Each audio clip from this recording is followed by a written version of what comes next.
오원 시 마켓뉴스나우 이동재입니다. 간밤 이스라엘과 이란이 에너지 시설을 타격하며 확전 우려, 전쟁 장기화 우려가 심화되면서 국제 유가가 크게 급등했습니다. 또 미국 PPI도 예상을 크게 상회하면서 인플레이션에 대한 걱정도 높아졌는데요. 글로벌 삭풍에 우리 시장도 힘을 내지 못하는 모습입니다. 국내 증시 현재 지수상은 어떨지 함께 열어보시죠. 현재 시간 국내 증시의 양시장 모두 약세의 흐름을 이어가고 있습니다. 어제 매수 사이드카까지 발동됐던 코스피가 오늘은 힘을 내지 못하면서 대부분 종목이 파란불 켜내고 있습니다. 현재 시간 1.71% 내린 5,823포인트 선 지나가고 있고요. 코스닥 같은 경우도 장중 하락 종목이 3배 가까이 우세하면서 현재 시간 1.27% 내린 1,149포인트 선 지나가고 있습니다. 국내 증시 일중 흐름 자세히 짚어보도록 하겠습니다. 어제 5,900포인트 선을 회복했던 코스피가 개장부터 5,700포인트 선에서 출발했습니다. 미국발 삭풍의 무거운 모습 이어가고 있는데요. 다만 장중 하락폭을 많이 축소해내면서 현재 시간 5,821포인트 선 지나가고 있습니다. 코스닥도 비슷한 움직임을 이어가고 있는데요. 1,140포인트 선을 내려놓으며 장을 출발했지만 이후에는 1,150포인트 선을 다시 회복하기도 했습니다. 현재 시간도 1,150포인트 선 부근에서 등락을 이어가고 있습니다. 이어서 매매 동향도 살펴보도록 하겠습니다. 코스피는 어제 크게 팔아치웠던 개인이 다시 돌아오는 모습을 보입니다. 개인이 현재 1조 5천억가량 크게 사들이면서 강한 매수세 보이고 있고요. 외국인 같은 경우는 1조 4천억 원 넘게 팔아치고 있습니다. 기관 같은 경우도 1,700억 넘게 순매도 보입니다. 코스닥도 두 메이저 주체가 순매도를 이어가고 있습니다. 외국인이 2천억 원 넘게 팔자세 나타나고 있고요. 기관 같은 경우도 1,600원 넘게 팔아치우고 있습니다. 개인 같은 경우가 3,800원 넘게 사들이면서 홀로 지수 방어해냅니다. 환율 상황도 체크해보도록 하겠습니다. 연준의 매파적 발언과 국제 정세 불안으로 17년 만에 최고 수준으로 오른 원달러 환율입니다. 1,505원 선에서 장을 시작하는 모습을 보였는데요. 현재 시간도 0.11% 내린 1,500원 선 지나가고 있습니다. 계속해서 투자 뉴스로 이어가 보겠습니다. 미국 연방준비제도가 FOMC에서 금리 동결 결정 이후 매파적 태도를 보이며 위험자산 선호 심리가 위축되자 증권주가 일제히 약세를 보이고 있습니다. 연준의 기준금리 동결 결정은 예상된 결과였지만 이후 제롬 파월 연준 의장이 인플레이션 완화가 보이지 않으면 금리 인하도 없다며 다음 조치가 금리 인상일 가능성도 제기됐고 어떤 조치도 배제하지 않겠다고 말하자 투심이 가라앉았습니다. 또한 이스라엘이 이란의 가스전을 폭격했으며 이란이 이에 대해 보복 조치로 주변국의 에너지 시설을 공격했다는 소식에 국제 유가가 폭등한 점도 부담 요인으로 작용했습니다. 브렌트유 선물 가격은 장중 110달러를 재돌파했고 WTI 역시 100달러를 터치하는 등 국내 증시를 짓누른 소식이 전해지면서 증권주의 투심 역시 약화되는 모습을 보였습니다. 현재 시간 증권주의 주가 확인해 보도록 하겠습니다. 오늘 증권주 중에서도 대형주들이 더 큰 타격을 받고 있는 모습입니다. 키움증권 같은 경우가 5.22% 내리면서 44만 5천 원 선 지나가고 있고요. 한국금융지주 같은 경우도 4.5% 넘게 내리면서 23만 원 선 지나가고 있습니다. LG이노텍이 휴머노이드 로봇용 카메라 공급처를 확대하면서 1분기 실적이 전망치를 웃돌 것이란 분석에 급등세를 보이고 있습니다. DS투자증권은 LG이노텍의 주가가 현저히 저평가 상태라며 보스턴 다이내믹스에 이어 북미 고객사에도 휴머노이드 로봇형 카메라 모듈 공급이 가시화되고 있고 향후 센서 부품 등 공급 범위 확대도 기대돼 로봇 솔루션 공급사로의 역할이 강화될 것이라고 분석했습니다. 또한 차세대 모델에서 카메라 모듈 성능이 한층 높아질 것으로 전망돼 평균 판매 가격이 상승하면서 수익성 개선도 기대된다고 밝혔습니다. DS투자증권은 LG이노텍이 이번 분기에 전년 대비 7.6% 오른 5조 3,610억 원의 매출을 영업이익은 지난해 동기 대비 53.6% 상승할 것으로 바라봤습니다. 현재 시간 LG이노텍의 주가 살펴보도록 하겠습니다. LG이노텍이 현재에도 강한 모습 이어가고 있습니다. 현재 시간 7.64% 오르면서 28만 9천 원 선 지나가고 있습니다. 펄어비스의 신작 붉은 사막이 출시 전 글로벌 게임 평점 사이트에서 기대 이하의 평가를 받으며 한가를 기록했습니다. 글로벌 비평 사이트 메타크리틱은 이날 붉은 사막의 PC 버전 메타스코어를 78점으로 공개했습니다. 아직은 초기 단계의 평점이지만 당초 80점대 후반을 예상했던 기대치를 감안하면 아쉬운 성적을 기록했습니다. 주요 매체에서는 비주얼과 최적화, 방대한 오픈월드 콘텐츠에 대해서는 강점으로 표현하면서도 복잡한 조작 체계와 깊이가 부족한 스토리, 기타 불편 요소를 단점으로 꼽았습니다. 한편 붉은 사막은 오는 20일 주요 콘솔 플랫폼과 PC 플랫폼을 통해 출시가 되겠다고 예정돼 있습니다. 현재 시간 붉은 사막을 펄어비스의 주가 체크해 보도록 하겠습니다. 펄어비스가 현재 시간에도 하한가를 계속 유지해내면서 약한 모습 이어가고 있습니다. 46,000원 선 지나가고 있습니다. 어제 우리 시장은 국제 유가의 불안에도 반도체를 중심으로 직구를 이끌어 나갔습니다. 다만 오늘은 국제 유가의 상승폭이 더욱 높았고 미국발 삭품까지 이어지면서 시장 전반이 쉬어가는 모습을 나타내고 있는데요. 글로벌 정세 불안이 계속해서 이어지는 상황 속에서 이에 맞는 대처 방안과 맞춤 전략까지 저희와 이어서 알아보시죠.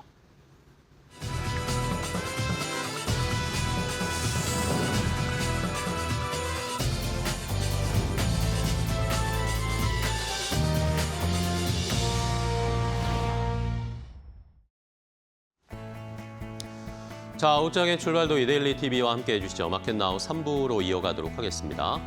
자, 우리 시장은 오늘 또 장 초반에 안 좋은 시작을 보였는데 낙폭을 조금씩 줄여가면서 만회를 하고 있습니다. 역시 개인 투자자분들이 또 하락에 강하게 베팅을 하면서 매수를 열심히 하고 계신데 최근에 시장은 늘 이렇게 시속 게임이라고 해야 될까요?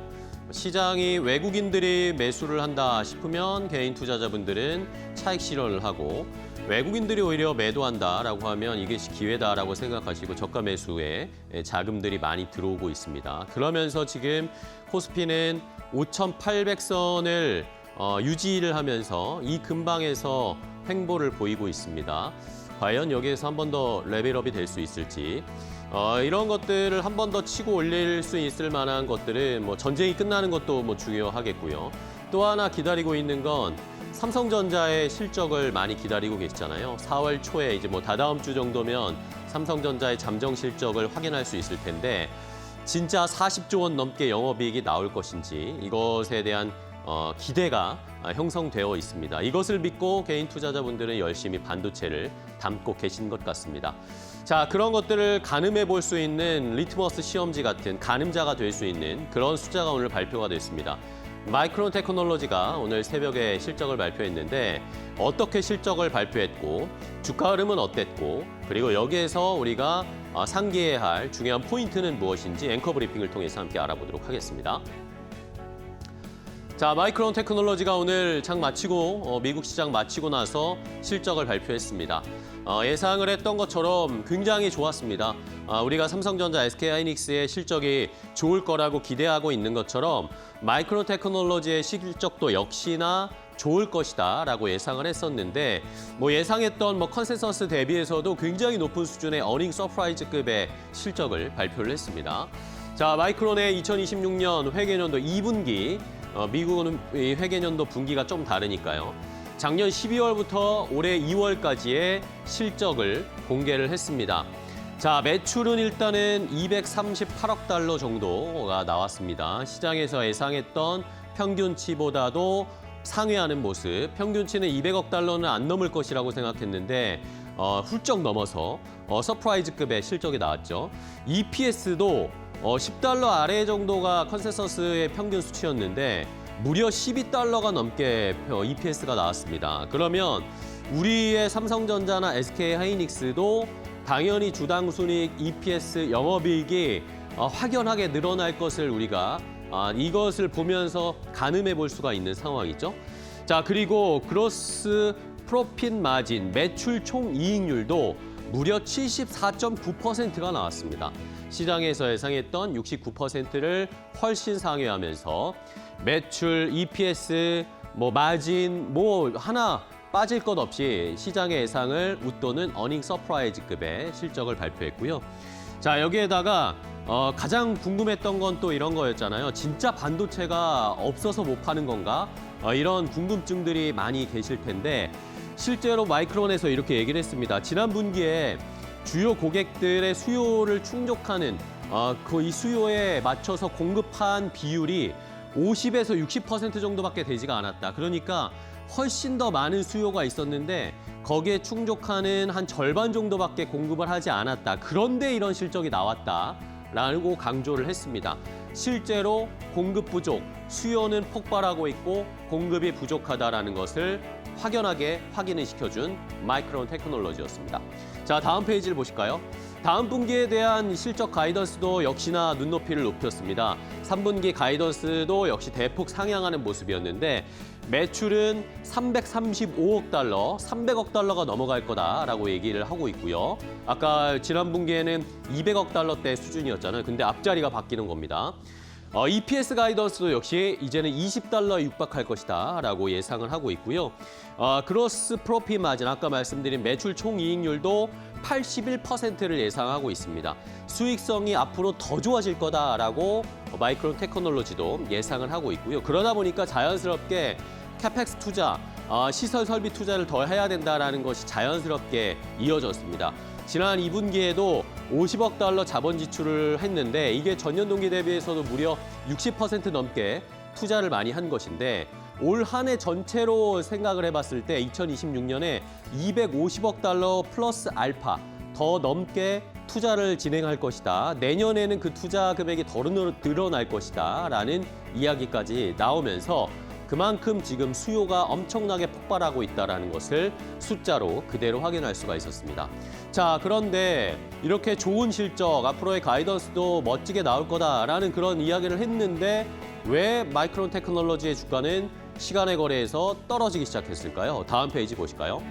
자, 실제로 말씀드린 것처럼 마이크론 테크놀로지가 실적 발표하고 나서 오히려 시간의 거래에서 4에서 5% 하락을 나타냈습니다. 물론 뭐 많이 올라왔기 때문에 차익 실현을 하는 그런 물량도 조금 있었을 수 있는데 뭐 핑계를 찾고 꺼리를 찾고 찾다가 시장에서 나오는 이야기는 이런 거였습니다. 아까 제가 이 GPM, 그로스 프로핏 마진이 다음 분기, 이번 분기에는 81%를 예상하고 있다라고 예상치 가이던스를 제시했다라고 하잖아요. 근데 그게 너무 높다라는 겁니다. 그러면서 이게 피크아웃이 아닐까. 마이크론 테크놀로지가 하는 이야기를 들어보면 이게 피크아웃일 가능성이 있다라고 해석들을 하기 시작하면서 주가가 떨어지는 거였습니다. 뭐 그냥 핑계를 찾는 것 같긴 한데요. 내용을 좀 볼까요? 자, 일단은 뭐 영어로 어렵게 써 있는데 쉽게 설명을 드리면 반도체, 메모리 가격이 올라가고 있는 것은 분명히 좋은데 그 올라가는 속도가 지금 매우 가파르잖아요. 근데 그 올라가는 속도가 이제는 조금씩 줄어들면서 그로스 프로핏 마진이 81%를 정점을 찍고 거기에서 이제 박스권을 형성할 가능성이 있다라고 얘기를 한 겁니다. 이 마이크론 테크놀로지에서 피크아웃이라는 표현을 하진 않았어요. 근데 80%대로 넘어가면 거기에서 이제 그 정도의 이익 수준을 계속 유지할 거다라는 그런 식의 뉘앙스로 얘기를 했거든요. 근데 시장에서는 이제 GPM 피크아웃 왔네, 피크아웃 올 수도 있네 라고 해석을 하면서 마이크론 테크놀로지의 주가가 떨어지고 있습니다. 자, 이러면서 아까 말씀드린 것처럼 GPM 81%가 이제 정점이다라고 해석을 하는 한편의 의견들도 있었고요. 또 한편의 의견은 아니다. 이제는 이 마이크론 테크놀로지를 포함한 메모리 반도체 업체들의 수익, 이익률이 그 정도 수준까지 올라오는 레벨업이 된 것이다라고 새로운 기준선으로 봐야 된다라는 의견, 이렇게 두 가지로 좀 갈리고 있는 상황입니다. 일단은 첫 번째 의견에 반응을 하면서 오늘 마이크론 테크놀로지의 주가, 우리나라에서도 삼성전자, SK하이닉스가 동반해서 조금 하락세를 나타내고 있는 거고요. 하지만 시장에서는 두 번째의 의견에 조금 더 무게를 싣고 있는 것 같습니다. 다음 페이지 보실까요? 자, 삼성전자, SK하이닉스, 마이크론 테크놀로지 지금 다 하락을 하고 있는데 자, 시장에서는 이게 그로스 프로핏 마진 81%는 피크아웃이 아니라 이제는 구조적인 이익 체력이 레벨업된 것이다라고 봐야 한다라는 의견들이 이제 속속들이 나오고 있습니다. 자, 왜 그러냐? 지금 마이크론 테크놀로지가 오늘 실적을 발표하면서 또 공시를 냈던 것이 마이크론 테크놀로지가 5년 장기 공급 계약을 체결할 것이다 라고 얘기를 했습니다. 삼성전자 주주총회에서도 이런 얘기가 나왔거든요. 지금은 1년 단위로 요 메모리 반도체 계약을 하고 있는데 지금 수요가 너무 많은 상황이잖아요. 그리고 이 수요를 중장기적으로 안정적으로 끌고 가려는 전략을 이 메모리 반도체 업체들이 하고 있습니다. 그러면서 삼성전자도 그랬고 마이크론 테크놀로지도 5년 장기 계약으로 전환하려는 움직임이 나타나고 있습니다. 이러면 자연스럽게 이 수요가 확보가 되는 거잖아요. 판매가 확보가 되는 것이기 때문에 이제는 그 이익 체력이 기본 베이스로 깔릴 가능성이 있다라고 해석들을 하는 겁니다. 그러면 지금까지는 반도체 회사들이 시클리컬 업종, 경기에 민감하게 반응하면서 사이클을 타는 그런 업종으로 생각을 하고 있었는데 이제는 그것을 아예 바꿔야 한다라고 얘기를 하고 있습니다. 바꿔서 생각해야 된다라는 거죠. TSMC GPM이 55% 플러스 알파로 나오고 있고요. 엔비디아도 GPM이 75% 이상 플러스 알파로 나오고 있습니다. 왜냐하면 이 TSMC나 엔비디아는 시클리컬 업종으로 판단을 하고 평가를 하지 않기 때문이죠. 그러면서 높은 멀티플을 받으면서 주가가 올라가는 겁니다. 높은 수준에서 이 PER에서 높은 수준으로 형성이 되잖아요. 이제 마이크론 테크놀로지나 삼성전자나 SK 하이닉스도 그렇게 높은 멀티플을 가지고 평가를 해야 된다라고 시장에서 해석을 하기 때문에 이제는 오히려 이것이 피크아웃이 아니라 이 정도 수준의 높은 GPM이 나올 가능성이 높다. 물론 삼성전자, SK 하이닉스도 말이죠.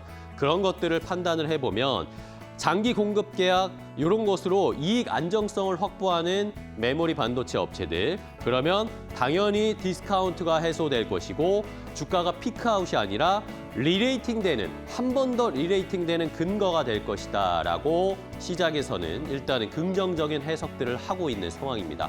자, 마이크론 테크놀로지의 실적은 저희가 눈으로 확인을 해봤습니다. 이제 다다음 주에 4월 초에 삼성전자의 실적 그 전까지 어떤 의견들이 컨센서스로 형성이 되고 실적 발표하고 나면 과연 이런 것들이 들어맞을 수 있을지 잘 판단하시면서 투자 아이디어 얻어보시기 바랍니다. 앵커 브리핑이었습니다.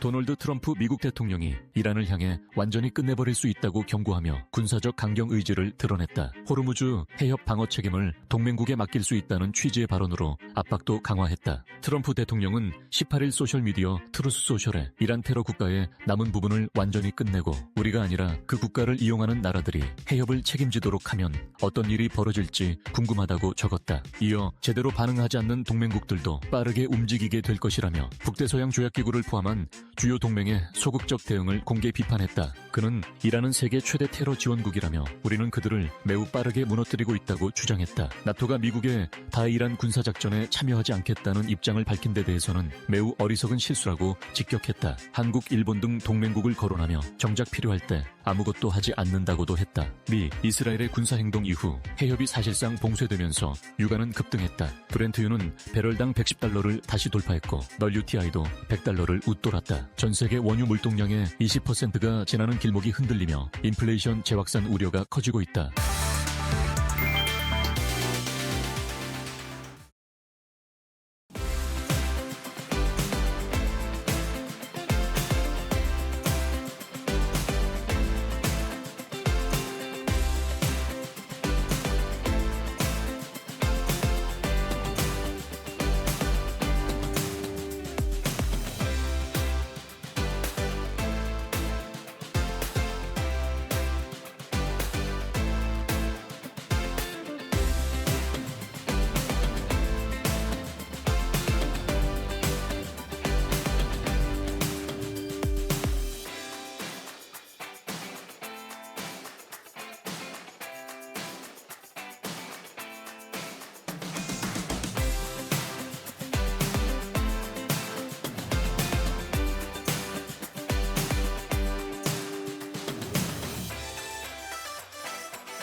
자, 오늘 시장에서도 돈 되는 섹터 테마 찾아서 종목까지 선정해서 알려드리겠습니다.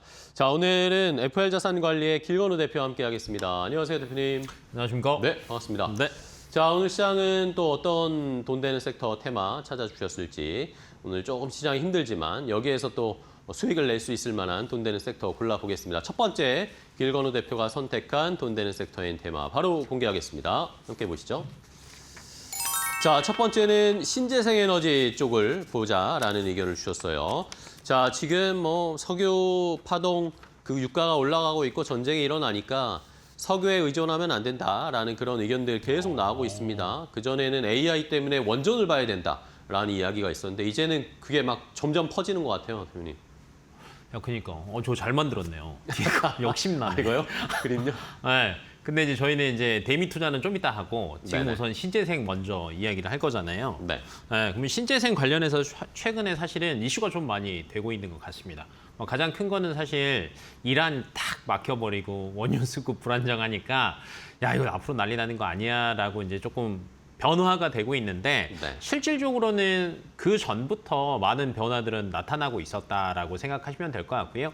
국내, 국외 변화는 굉장히 많습니다. 네. 우선은 이제 대표적인 게 신재생이 가장 먼저 움직인 거는 딱 하나입니다. AI가 전력 먹는 하마니까 이걸로 보충해야 돼. 네.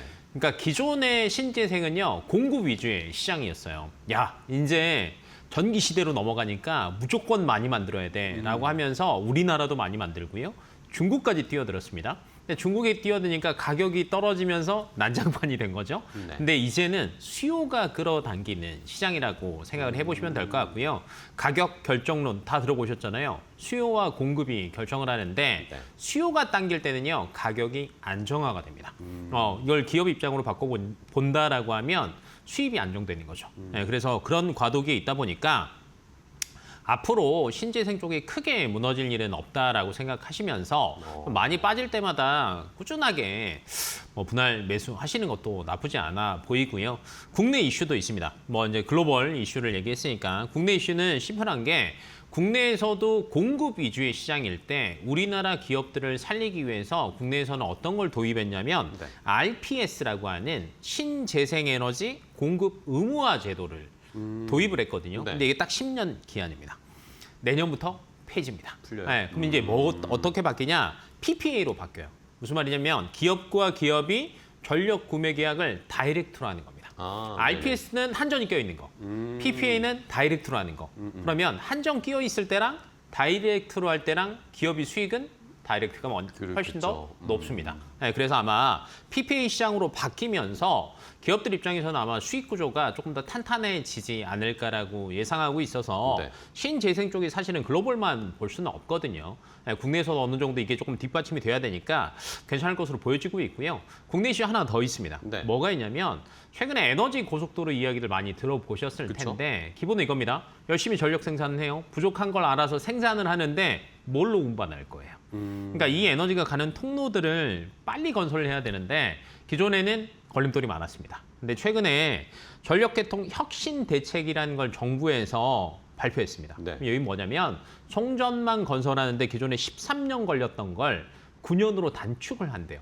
그러니까 한 30% 정도를 기한을 단축을 하는 거죠. 그럼 뭐가 좋아지냐? 수익이 빨리 찍힌다는 거고요. 네. 특히 1단계가 새만금이랑 서화성 구간이거든요. 이게 아마 올해 상반기에 발주가 또 나올 거예요. 그러면 이제 신재생에서 생산하는 애들도 있지만 전력망을 담당하는 친구들도 주가가 또 국내 이슈 때문에 또 움직일 수도 있습니다. 그러다 보니까 앞으로 국내 국외 이슈 때문에 상반기에서 하반기 또 넘어가는 순간에서도 재료가 많을 것 같아요. 그러면 이때 저희가 좀 잘 보고 있어야 돈 되는 섹터를 딱 잡고 있어야 수익이 되지 않을까 싶습니다. 네, 알겠습니다. 네. 자, 돈 되는 섹터로 오늘 첫 번째는 신재생 에너지 쪽을 살펴보고 있습니다.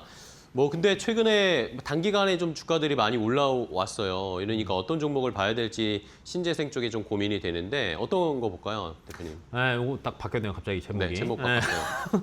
네. 첫 번째 아까 PPA. 네. 네, 기존에 이제 한전이 껴있던 거에서 민간 주도로 바뀌는. 그러면 PPA에서는 가장 우선으로 달려가고 있는 건 제가 볼 때는 SK 이테르닉스 같아요. 네, 최근에 국내 PPA 시장에서 제일 빨리 움직입니다. 네, 그래서 태양광 풍력을 300메가와트급 공급 계약을요 이미 따냈어요. 그러니까 얘네들은 숫자를 이미 찍었다는 거죠. 사실 저희가 항상 기대감 때문에 주가는 먼저 움직이지만 수조를 가져오고요. 실적이 찍히면 주가 레벨업은 굉장히 빠르거든요. 네. 그래서 이제 그런 이유들 때문에 최근에 주가 흐름이 굉장히 안전하게 가고 있다라고 생각해 보시면 좋을 것 같고 그럼 얘네들 말고 또 관련 기업들 뭐가 있을까 한번 생각을 해보셔야 네네. 되는데 신재생은 결론은 인프라를 깔아야 되잖아요. 그렇죠. 그럼 이제 여기에서도 또 항상 이야기에 나오는 건 에너지 효율화입니다. 여기에 또 필요한 부품 중에 하나가 리드 프레임이에요. 미드 이거 잘하는 친구들은 해성 DS. 해성 DS. 네, 그래서 신재생 인프라가 많이 깔린다라고 하면 이런 친구들은 당연히 수혜를 볼 수밖에 없고요. 앞에서 또 전력막 잠깐 얘기했던 것처럼 LS 일렉이나 HD 현대 일렉 같은 경우에는요. 국내 국외 이슈에 다 민감하게 반응할 수 있어요. 네. 안전하게 실적도 찍히면서 새로운 뉴스 나올 때 또 따라갈 수 있으니까 전력망들도 괜찮고요. 그 외적으로는 이제 배터리 관련된 기업들이 굉장히 많은데 탑픽은 여기서 골라왔습니다. 탑픽은 그러면은 배터리나 ESS 이쪽에서 보시는 거예요? 네. 뭐 뭘까요? 이제 배터리 쪽을 아예 다이렉트로 보는 것보다는 네네네. 서진 시스템이 하는 서진 일에 시스템? 또 한번 주목을 해보시면 좋을 것 같아요. 많이 들어보시긴 하셨겠지만 정확히 어떤 일을 하는지 조금 헷갈려 하시는 분들을 위해서 네네. 서진은요. 그 ESS 시장이 늘어난다는 건 대부분 알고 계시잖아요. 네네. 근데 ESS 케이스랑 조립을 또 담당을 합니다. 근데 이미 글로벌 점유율 쪽으로 본다라고 하면 탑입니다. 네, 그렇기 때문에 ESS 시장이 커지면 커질수록 알짜배기로 돈을 버는 애들이 이런 친구들이 될 수 있는 거죠. 뭐 단순하게 생각하면 이거예요. 신재생 발전소가 많이 늘어나면 ESS 발주량은 늘어나고요. 뭐 그 조립과 케이스를 담당하는 서진은 안전하게 실적이 늘어납니다. 네, 그래서 한번 보시면 좋을 것 같고요. 가격적으로 보더라도 네. 요즘에 나쁘지 않아요. 네, 서진 시스템 같은 경우 사실 최근에 국내 시장들이 조금 어렵잖아요. 그래서 야 이거 뭐 오르락 내리락 하다 보면 종목 잘못 고르면 좀 안 좋은 거 아니야라고 생각하실 수 물려요. 있는데 요즘 가격 한번 보십시오. 네, 크게 빠지지 그렇네요. 않았습니다. 네, 고점 대비 하더라도 7% 정도밖에 안 빠졌다는 거는 이 시장에서도 기대감으로 버티고 있다라는 거거든요. 그러면 그런 외부 불확실성, 그다음에 여러 가지 노이즈들만 사라진다라고 하면 업사이드는 저는 막 열릴 것 같아요. 네. 그래서 한 6만 원 정도까지는 어렵지 않게 갈 것 같습니다. 네, 알겠습니다. 자, 이렇게 신재생 쪽 이제 에너지에 대한 중요성 이게 국력이고 안보다라는 게 더 확연해졌습니다. 그러니까 원전부터 시작해서 태양광, 풍력, 여기에 전력기기 또 플러스 알파로 ESS 이런 쪽까지 전부 다 지금 부각을 받고 있으니까 그 안에서 탑픽으로는 서진 시스템을 현재가에서 충분히 공략해 볼 만하다라는 의견을 주셨어요. 저희도 잘 공략하고 살펴보도록 하겠습니다. 자, 첫 번째 돈 되는 섹터 함께 확인을 해봤고요. 자, 다음 두 번째 돈 되는 섹터는 뭘지 또 바로 이어서 확인해 볼까요? 두 번째 섹터도 바로 공개하겠습니다.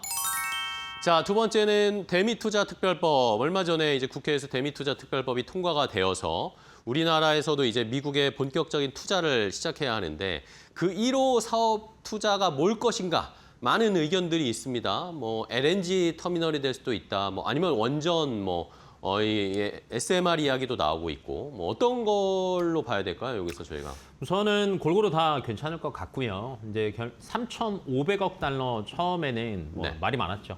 왜 이렇게 퍼주냐, 말이 되냐, 뭐 돈 삥 뜯긴 거 아니냐, 뭐 이런 말들이 많았지만 네. 결론 진행되고 있고요. 네. 이번에 어찌됐건 특별법이 이제 발의가 됐습니다. 국회 통과하면서 실질적으로 이제 되는 거예요.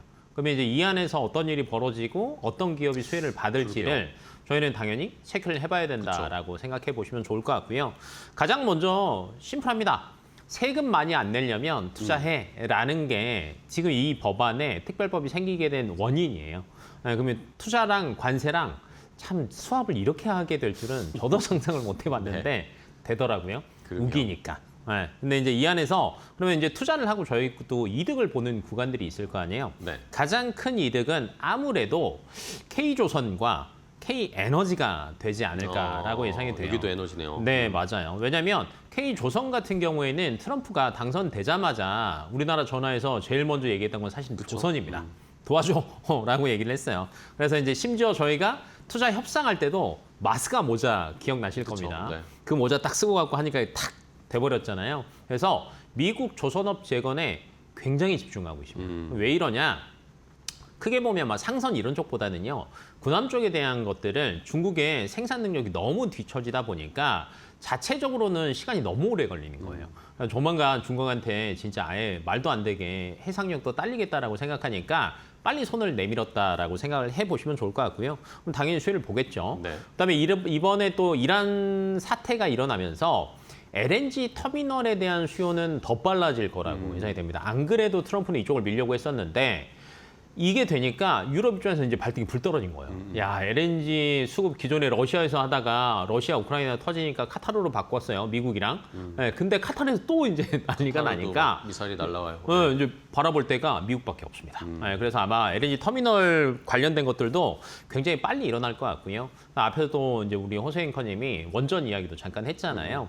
그러니까 기존 원전이 대형에서 SMR로 대체되기도 하고요. 대형 원전도 마찬가지로 크게 에너지 관련된 기업들은 수혜를 볼 수밖에 없는 구조다라고 보시면 될 것 같고, 그다음에 저희가 투자만 하고 끝낼 게 이게 아니었어요. 이걸 관리하는 컨트롤 타워도 출범입니다. 6월 달에 이제 출범한다라고 얘기를 하고 있는데, 결론은 컨트롤 타워가 있으니까 사업이 말만 하고 끝나지는 않는다라는 겁니다. 정말 진행이 된다라고 생각을 해보신다라고 하면 관련 기업들은 수혜를 꾸준하게 볼 수밖에 없는 네. 구조다라고 이해하시면 될 것 같습니다. 네. 자, 그러면은 종목들이 한두 개는 아닐 것 같아요. 어디에 저희가 포커스를 맞춰서 종목들을 찾아봐야 될까요?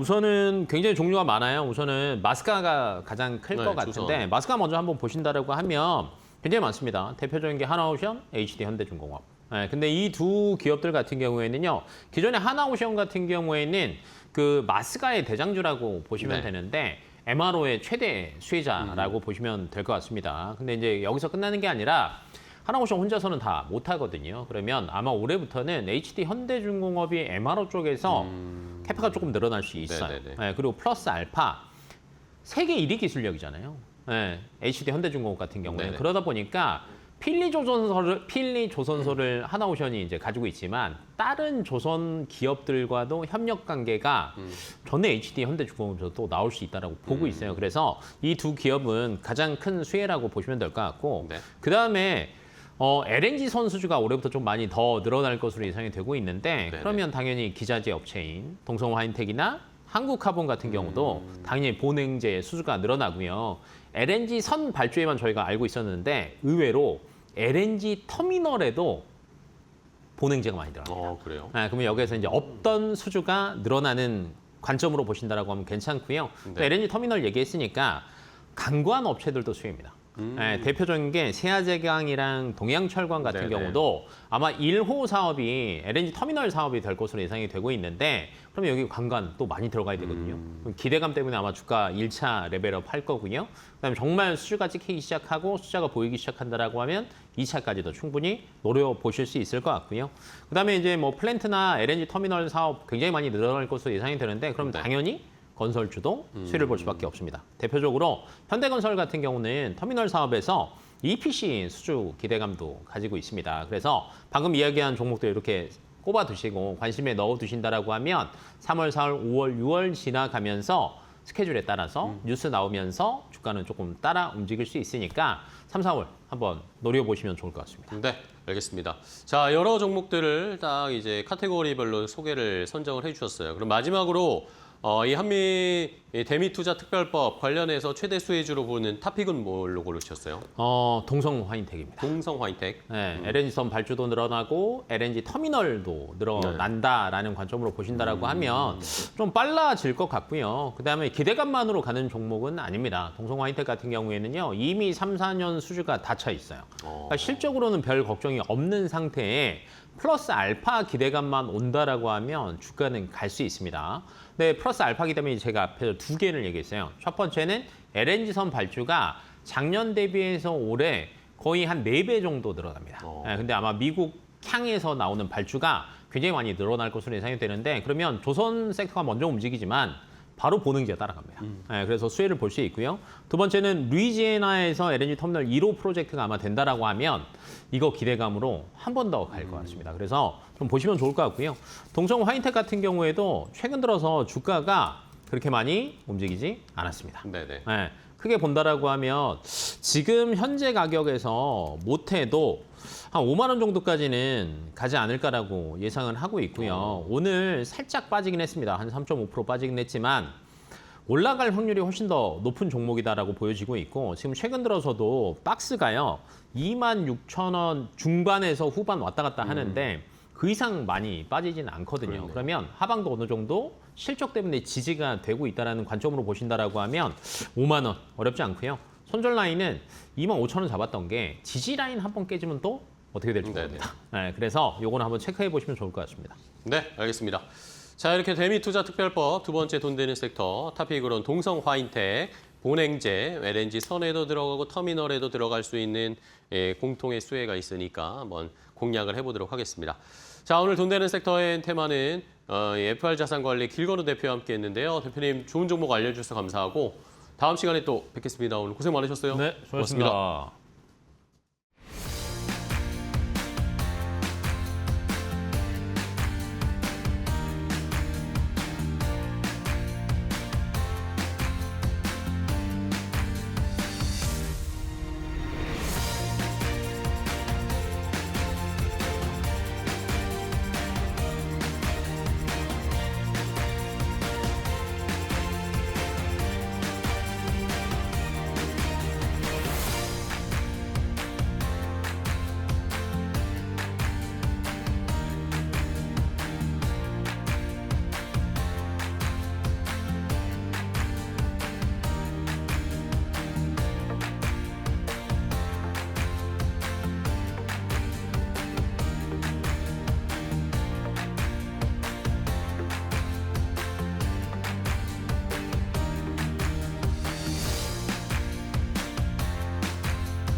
자, 마켓나우 3부 함께하고 계십니다. 시장은 뭐 여전히 파란불을 켜고 있는데 5,800선을 또 약간 이탈하면서 5,777포인트까지 내려왔습니다. 2.5% 하락세를 나타내고 있고 외국인들이 계속 많이 파네요. 코스피에서 현물도 2조 가까이를 지금 팔고 있고 선물에서도 많이 매도를 하고 어제는 외국인들이 그래도 선물 매수가 좀 들어온다고 말씀드렸는데 이게 연속성을 최근에 갖지를 못하다 보니까 시장이 하루하루 다르게 급등 급락을 좀 이어가고 있습니다.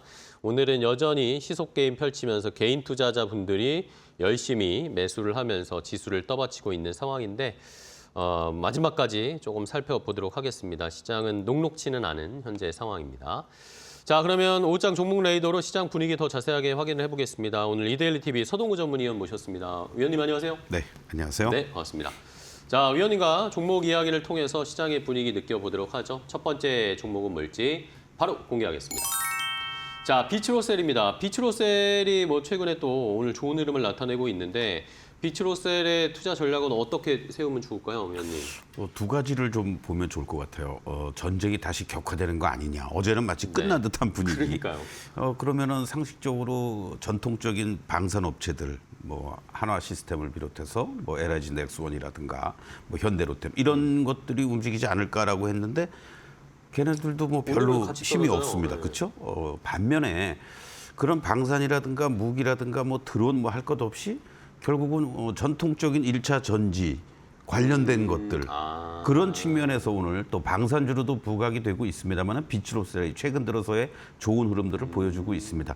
물론 다른 여타 뭐 드론 제작 업체들이 있다 뭐 이렇게 얘기하지만 실적들이 안 나와요. 사실은 나머지들은. 근데 비츠로셀은 안정적인 실적이 뒷받침돼주고 있다는 게 큰 장점이다라고 볼 수 있겠고 글로벌 리튬 1차 전지 시장 성장과 고온전지 또 바로 방산전지의 수익성이 본격화되고 있다는 거, 또 유도무기라든가 미사일, 드론 등 이 미군향 특수 배터리 공급 가능성이 부각이 돼서 뭐 펜타곤 관련자들도 그렇고 우리나라 중소업체들을 직접 뭐 대담을 했다, 뭐 공장 견학을 갔다, 뭐 이런 얘기까지 나오고 있잖아요.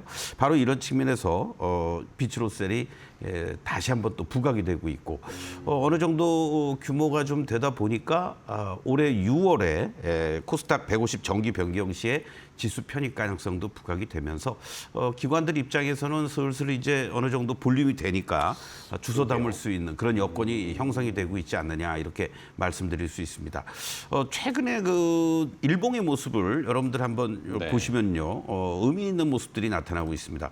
이 1차적으로는 장기간에 걸친 박스의 흐름들, 재반 이평선들이 다 수렴되어 있는 이러한 모습들이 연출이 되고 있다가 지난주부터 급등하는 이러한 패턴들이 이제 연출이 됐는데요. 재미난 것은 이렇게 급등 한번 보여주고 나서 어떻습니까? 지난주 내내 위아래 꼬리들이 계속해서 달리는 그러게요. 이러한 모습들을 보여주면서 만약에 이게 고점이고 물론 신고가를 냈습니다마는 흔들린다라면은 장대 음봉 같은 게 한번 나와가지고 차익 실현하고 끝날 수 있는 상황인데 계속 지지와 저항 꼬리들이 연출이 되면서 5일선 위에서 안정적인 물량을 뭐 소화한다고 그럴까요? 또는 매집하는 듯한 타고 이러한 올라가는 모습을 보고 있다라는 거죠. 그런 측면에서 본다라면 뭐 급등할 때 쫓아가지 마시고요. 지금부터 조금씩 여러분들도 관심 있게 보시면서 대응에 들어가는 전략들. 현재 시점에서 본다라면은 요 흔들리는 과정 속에서의 저점이 연출되었던 자리들 26,000원만 훼손되지 않는다면 여러분들이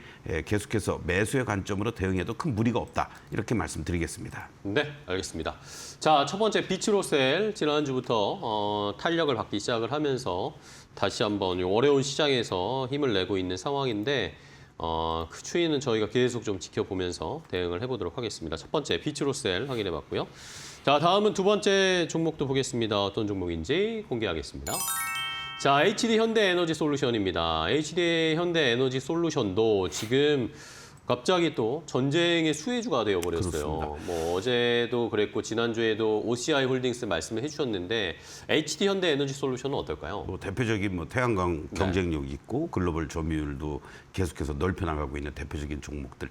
아무래도 이 고유가 상황이 지속이 되면서 대체재에 대한 기대감들 또 이 재생에너지 쪽에 대한 관심이 더욱 고조가 되고 있는데요. 현대 에너지 솔루션 같은 경우에도 우리나라도 마찬가지죠. 네. 글로벌 태양광 시장 성장이라든가 특히 이제 미국향, 비중국 제품들에 대한 공급에 대한 어떤 경쟁력, 또 수혜 이런 부분들이 예상이 된다라고 볼 수 있겠고 무엇보다도 비중국 이 폴리 웨이퍼 통합 공급망을 독점적으로 공급한다라는 이런 어떤 독점적 지위에 대한 부각이 다시 부각이 되고 있습니다. 특히 이 중동 전쟁의 지속이라든가 또 미국 같은 경우에는 고유가가 지속이 되면서 주택용 수요가 다시 한 번 더 견조하게 증가될 것으로 이렇게 예상이 되고 있다는 것도 상당히 의미 있는 모습이다라고 볼 수 있겠고 실적단도 상당히 긍정적으로 올해 예상이 되고 있다라는 측면에서 본다면 OCI 홀딩스를 현재 시점에서 신규로 또 여러분들께 말씀드리기는 좀 부담스럽습니다. 지난주에 말씀을 드렸으니까 어떻게 보면은 태양광 관련해서 또다시 부각될 수 있는 대표적인 종목 중에 한 종목이 이미 뭐 올라왔지만요. 네네. HD 현대에너지 솔루션 아니냐라고 말씀을 드리면서 오늘도 이 14만 원 이상은 부담스럽지만 13만 원 초반 자리는 계속해서 매수가 들어오는 모습을 보여주고 있습니다. 일봉의 모습을 한번 보시도록 하겠는데요. 지난번 구간에서 보시면은 계속해서 이렇게 급등을 한번 보여주고 네. 그리고 또 이격 좁히는 과정이 나타나고 급등 보여주고 이격 좁히는 과정들 또 급등 그리고 이제 지금은 계속해서 한 5거래일째 이렇게 5일선을 중심으로 해서 물량들을 소화하는 과정들이 나타나고 이 흐름들을 감안해서 본다라면 현재 자리에서 여러분들 분할 매수 전략으로 대응하시고요. 12만 원만 이탈되지 않는다면 상승의 추세들이 이어지면서 지금 목표가가 계속 상향 조정이 되고 있습니다. 뭐 가장 최근에 발표된 걸로 보면은 한 16만 원도 나오고 있는데요. 1차 목표가 16만 원 정도를 여러분께 제시해 드리면서 이 태양광 대체제 쪽에서의 핵심 재생에너지의 선두 주자들이다라고 말씀을 드리면서 OCI 홀딩스는 뭐 계속해서 홀딩해 나가시고요. 현대에너지 솔루션은 대안으로 찾는 것도 하나의 방법이다라고 말씀드리겠습니다. 네, 알겠습니다. HD 현대에너지 솔루션도 역시 유효하다, 여전히 유효한 상황이고 오히려 전쟁 이후로 또 부각이 되는 하나의 섹터가 돼버렸어요. 태양광, 풍력, 요 친환경 쪽. OCI 홀딩스 이어서 HD 현대에너지 솔루션도 잘 저희가 지켜보도록 하겠습니다. 자, 다음 마지막으로 한 종목 더 볼까요? 마지막 종목은 뭘지 바로 공개해드릴게요. 좋습니다. 대덕전자입니다. 뭐 FCBG의 이야기는 뭐 계속 나옵니다. 뭐 워낙 반도체가 지금 그렇죠. 호황인 상황에서 그 수혜가 퍼지고 있는 상황인데 뭐 삼성전기도 너무나 잘 가고 있는 모습이지만 대덕전자는 어떻게 보세요?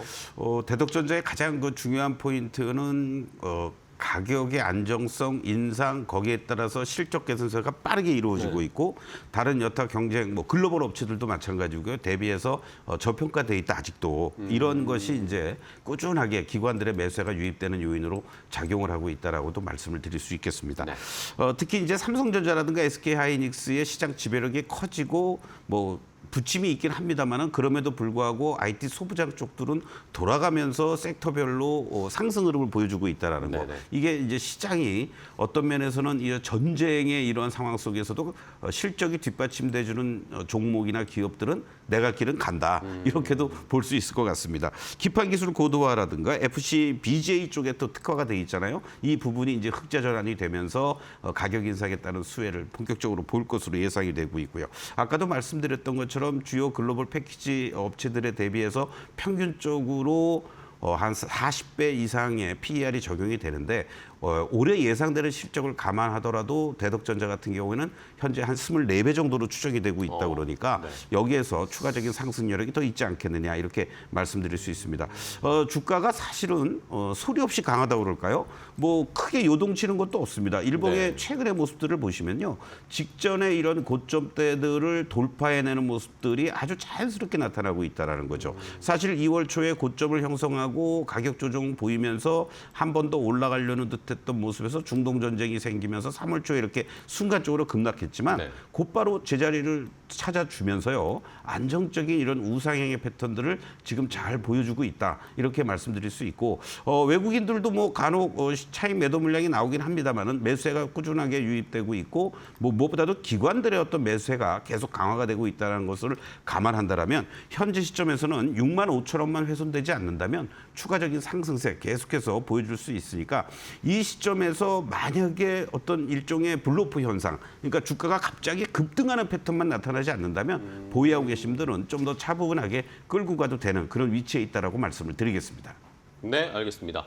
자, 대덕전자까지 함께 확인을 해봤습니다. 일단은 뭐 전반적인 삼성전자, SK하이닉스 오늘 마이크론 실적도 나왔지만 좋다는 게 확인이 됐잖아요. 뭐 일단 오늘 시장에서는 마이크론이 뭐 너무 이제 많이 올라간 거 아닌가라는 그런 심리로 좀 떨어지기는 했지만 실적을 까보면 까볼수록 이제 그 밑단에 있는 소부장 업체들도 자연스럽게 온기가 퍼지고 있는 양상이 나타나고 있고 그게 또 실제로 주가로도 증명이 되고 있어요. 전쟁 때도 소부장 견실한 실적 잘 나오는 것들은 안 빠지더라고요. 그렇죠. 네. 또 곧바로 복원을 한다라는 거. 그게 네. 중요하죠. 그렇습니다. 그런 차원에서 대덕전자도 저희가 잘 살펴보도록 하겠습니다. 자, 오늘 서동구 위원과 함께했습니다. 위원님 또 오늘 좋은 종목 소개해 주셔서 감사하고요. 다음 시간에 또 뵙도록 하겠습니다. 오늘 고생 많으셨습니다. 네. 위원님 고맙습니다. 자, 마켓나우 3부 저희가 준비한 종목은 여기까지 소개를 해드리고요. 저희는 또 내일 더 좋은 종목 가지고 오후 1시에 찾아뵙도록 하겠습니다. 끝까지 시청해 주신 여러분 고맙습니다.